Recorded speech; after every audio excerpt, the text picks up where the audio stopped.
안녕하세요. 영성TV의 이상열 목사입니다. 오늘 주제는 묶임에서 벗어나라. 예수님께서 이 땅에 오신 목적은 죄인인 우리들을 구원의 은혜를 주시고 생명을 주시기에 오셨습니다. 그리고 영육간에 묶여 사는 우리들에게 그 묶임을 풀어주시고 자유와 해방을 주시기 위해서 예수님은 오셨습니다. 예수님은 누가복음 4장 18절에서 주의 성령이 내게 임하셨으니 이는 가난한 자에게 복음을 전하게 하시려고 내게 기름을 부으시고 나를 보내서 포로된 자에게 자유를, 눈먼 자에게 다시 보게 함을 전파하며 눌린 자는 자유롭게 하고라고 하셨습니다. 즉 예수님은 우리들의 영육간에 묶인 것에서 풀어주시고 자유와 해방을 주시기 위해서 오셨습니다. 여러분, 첫 번째 묶인 증상은 무엇인가? 묶임이라는 것은 어떤 일이나 행동에 대해서 습관적으로 하거나 강박감으로 그 일을 하지 않으면 안 되는 상태를 말하는 것입니다. 그리고 증상이라는 것은 자신의 내면의 불안, 초조, 긴장, 즉 자신감이 없고 자기를 비하하거나 학대하는 등 부정적인 감정을 건강하지 못하는 방법으로 해소하려는 것을 말하는 것입니다.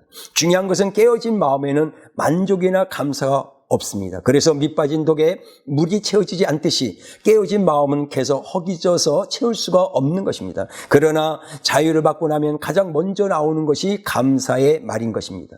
이것은 입술로만 감사하는 것이 아니라 마음 깊은 곳에서 감사가 나오게 되는 것입니다. 에레미야 2장 13절에 내 백성이 두 가지 악을 행하였나니 곧 그들의 생수에 근원되는 나를 버린 것과 스스로 웅덩이를 판 것인데 그것은 그 물을 가두지 못할 터진 웅덩이 들이니라고 하셨습니다. 이것은 우리가 세상 것으로 채우기에 자신의 욕심에 의해 만들어진 것입니다. 하지만 이것은 터져 있기 때문에 채울 수가 없습니다. 터진 마음이 곧 깨어진 마음입니다. 그 깨어진 마음을 하나님께 드러내 놓음으로써 상처를 치유받을 수 있습니다. 그리고 묶임에서 자유를 받을 수 있습니다. 그것은 분노로부터의 자유, 자신의 각오로부터의 자유, 거짓말로부터의 자유, 자신의 길을 막고 있는 모든 것들로부터의 자유를 받을 수가 있는 것입니다. 하나님을 믿는 자녀들은 분노나 고통과 두려움에 사로잡혀 살아서는 안 되는 것입니다. 치유받고 자유를 받는 것이 믿는 자들의 특권인 것입니다. 그래서 예수님은 우리의 아픈 육체만을 치료하는 것이 아니라 상하고 포로된 영들을 치유하기에 오셨습니다. 즉 우리들의 상한 마음을 치유받지 못하고 계속되면 묶임에서 벗어날 수 없고 영적 육적으로 연약한 상태에 살 수밖에 없는 것입니다. 두 번째로 무엇에 묶여 살고 있는가? 하나님께서는 우리들의 영혼에 관심이 많으시고 우리들에게 관심을 많이 가지고 계십니다. 그러나 우리들은 세상에 있는 물질, 명예, 권력 등에 많은 관심을 가지고 살아가고 있습니다. 즉 혼적인 일과 육적인 일에 더 많은 관심을 가지고 우리들은 살고 있습니다. 하나님을 믿는 사람들은 하나님을 사랑하고 하나님의 나라와 영혼에 관심을 가지고 살아가야 합니다. 그러나 하나님을 믿는 우리들은 세상을 더 좋아하는 제 속성이 있습니다. 그래서 우리들 안에서 역사는 어둠의 세력과 세상의 어둠의 세력을 예수의 이름으로 묶어버리는 것입니다.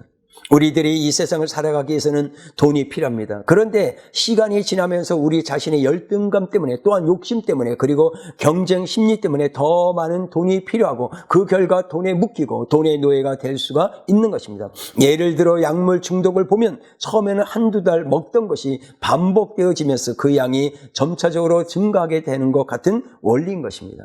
중요한 것은 돈에 묶이면 돈이 있으면서도 더 돈을 원하고 돈의 노예가 되는 삶을 살게 되는 것입니다. 그리고 건강의 노예가 된 사람은 매일 병원에 가서도 불안해질 수밖에 없습니다. 그것은 건강, 염려증에 묶여서 평생을 병원에서 종합검진에서 이상이 없다고 해도 불안해하고 초조해하는 것입니다.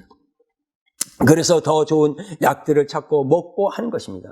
이 묶임에서 벗어나야 영육간의 강건한 삶을 살 수가 있습니다. 요한 3서 2절에 살아나는 자여 내 영혼이 잘된같이 내가 범사에 잘되고 강건하기를 내가 강구하노라고 하셨습니다. 이것이 하나님께서 우리들을 향한 뜻인 것입니다. 세 번째로 우리들은 영혼육에서 벗어나야 합니다. 하나님께서 아브라함을 통해서 인류의 구원의 계획을 시작하실 때 가장 먼저 요구하신 것이 바로 떠남이었습니다. 창세기 12장 1절에 여호와께서 아브라함에게 이르시되 너는 너의 고향과 친척과 아버지의 집을 떠나 내가 내게 보여줄 땅으로 가라고 하셨습니다. 하나님께서 아브라함에게 떠나라고 했던 고향은 먹고 사는 것, 즉 세상 재물을 말하고 있는 것입니다. 이것은 하나님을 대신하여 의지하면서 살았던 세상의 재물, 즉 세상의 근거를 떠나라는 것입니다. 세상의 것에 의지하던 마음을 떠나서 세상의 것에 묶여있던 마음에서 벗어나서 하나님을 의지하는 삶을 통해 진정한 자유와 해방을 받는 기쁨이 넘치는 축복된 삶을 살라고 말씀하고 계시는 것입니다.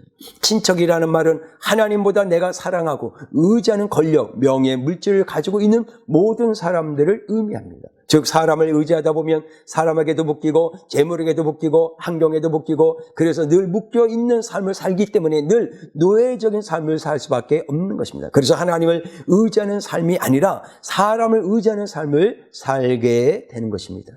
중요한 것은 다른 사람들을 의지하거나 의식하지 말고 살아야 합니다. 이렇게 할 때 우리들의 굶주림과 어려움과 문제들 속에서 모든 사람들이 우리들 마음속에서 떠나게 될 것입니다. 그러면 우리들은 영육 간에 묶이면서 풀어지게 되고 우리들의 마음속에 주님으로 채워지게 되고 주님을 우리 안에서 우리들에게 참 자유를 주실 것입니다. 출애굽 사건은 노예나 세상에 포로된 상태에서 떠난 것입니다. 떠남이 중요한 것입니다. 예수님도 떠남으로 시작되었습니다. 예수님께서 하늘나라를 떠나서 천하고 낮은 땅, 제약으로 같은 땅에 오셨습니다. 그리고 십자가의 죽음으로 또 이 땅에서 떠나셨습니다. 예수님의 떠남으로 인해 우리들은 구원과 생명과 자유, 해방, 치유가 이루어진 것입니다. 오늘 결론을 말씀드리겠습니다. 묶임에서 벗어난 삶과 묶여있는 삶의 차이는 너무나 크다는 것입니다. 성경에서 사울 왕과 다윗을 비교해 보면 묶여있는 자와 벗어난 자의 삶이 완전히 다른 모습을 볼 수가 있습니다. 사울 왕은 사람들 앞에 모습을 드러내야 할 때 나타나지 않고 즉 사울이 자기의 짐 보따리들 사이에 숨어 있었기 때문에 하나님께서 사울이 어디 있는지를 사람들에게 가르쳐 주어야 했습니다.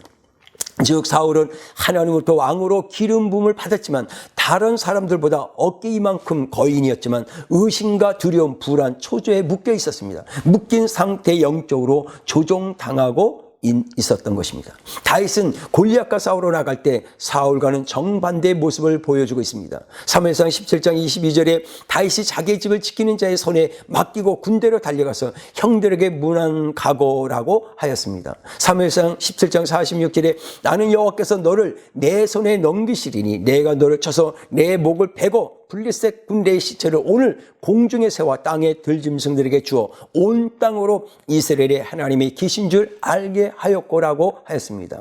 사울은 자신의 힘으로 삶에 있는 모든 문제들을 해결하려고 했고 이것이 묶임인 것입니다. 그러나 다윗은 사자의 발톱과 곰의 발톱에서 건져주신 하나님을 의지하고 있었습니다. 이것이 묶임에서 벗어난 것입니다. 요한복음 8장 32절에 진리라 찌니 진리가 너희를 자유롭게 하리라. 그리고 고린도 후서 3장 17절에 주는 영이시니 주의 영이 계신 곳은 자유가 있느니라 하였습니다. 오늘 영성TV를 보는 하나님의 사람들에게 영육 간의 모든 것에서 벗어나서 참 자유함을 받으시고 영적 싸움에서 승리해서 하나님의 영광을 나타내는 이 마지막 시대에 주님의 날에 반드시 필요한 영적인 사람들 되시기를 주님의 이름으로 축복합니다. 감사합니다.